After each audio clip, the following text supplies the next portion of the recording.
2002 সালে বিশ্বকাপে সেমিফাইনালে উঠে বিশ্ব ফুটবলে আলোড়ন তুলেছিল তুরস্ক। সেই আসরের পর দীর্ঘ সময় ধরে বিশ্বকাপের মূল পর্বে জায়গা করে নিতে ব্যর্থ হয় তুরস্ক।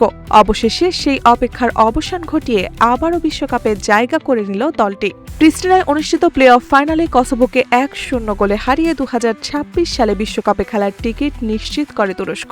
ম্যাচের একমাত্র গোলটি আসে দ্বিতীয়ার্ধে 53 মিনিটে। ওরকুন কোকচুর শট থেকে তৈরি হওয়া সুযোগ কাজে লাগিয়ে কেরেম অন্তর্কোগলু নিখুঁতভাবে বল জালে পাঠান। প্রথমার্ধে কসোভো ছিল বেশ আক্রমণাত্মক এবং তারা তুরস্ককে চাপে রাখে। ফিশকিন আসলানির একটি শক্তিশালী শট গোলের খুব কাছাকাছি গিয়েছিল, কিন্তু উগুরকান চাকির দারুণ সেভে বলটি ক্রসবারে লেগে ফিরে আসে। ম্যাচ জুড়ে প্রতিদ্বন্দ্বিতা হলেও শেষ পর্যন্ত অভিজ্ঞতা কাজে লাগিয়ে জয় নিশ্চিত করে তুরস্ক। 2026 সালে বিশ্বকাপে সি গ্রুপে তাদের প্রতিপক্ষ হিসেবে থাকবে অস্ট্রেলিয়া, প্যারাগুয়ে ও স্বাগতিক যুক্তরাষ্ট্র।